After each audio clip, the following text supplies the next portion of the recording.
మీలో జ్ఞానము ఎవరికైనా కొదువై ఉన్న వెడల నా వద్ద ఉండి జ్ఞానం, ఆ జ్ఞానము నేను ఇస్తాను, నన్ను అడిగి తీసుకోమన్నాడు.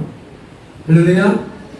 ఆయన దర్శించినప్పుడు నేను పర్టిక్యులర్గా అనేక రకాలైన జపం, తపం, మంగళవీక్ష, మాలధారణ, అర్పణ, తర్పణ, భూదానము, అన్నదానము, వస్త్రదానము, ఏమండి ఇన్ని పుణ్యకార్యాలు చేస్తే నా పాపం పోయిద్దేమో అని, ఇన్ని రకాలైన తిప్పలు పడితే నా పాపం పోయిద్దేమో అని.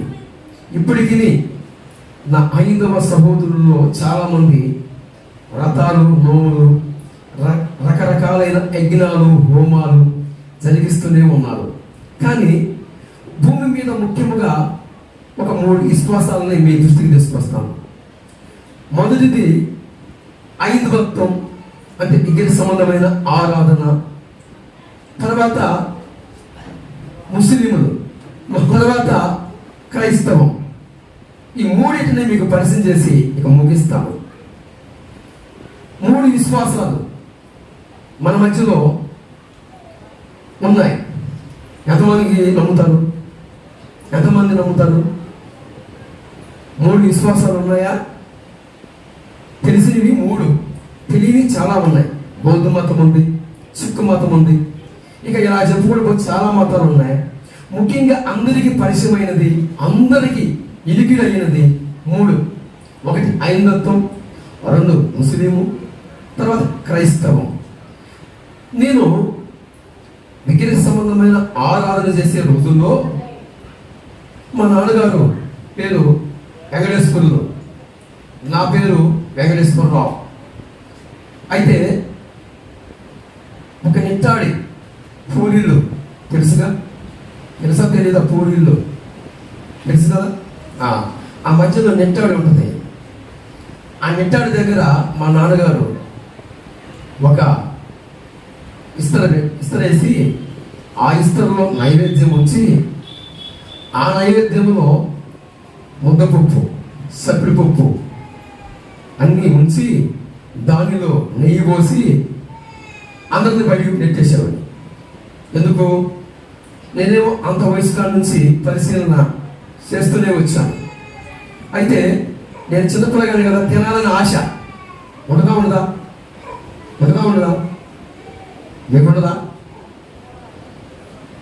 తినాలని ఆశ. నేనేమో ఆ ఇద్దరు లాక్కొని తిందామని ఎప్పుడెప్పుడు తిందామని చూస్తా ఉన్నా. తర్వాత మా నాన్న ఇప్పుడొద్దు, ఒక హాఫ్ అన్ అవర్ లేక ఒక అరగంట గంట కేటాయిస్తే స్వామి వచ్చి తిని వెళ్ళిపోతాడు అన్నాడు. నాకు ఆశ్చర్యం.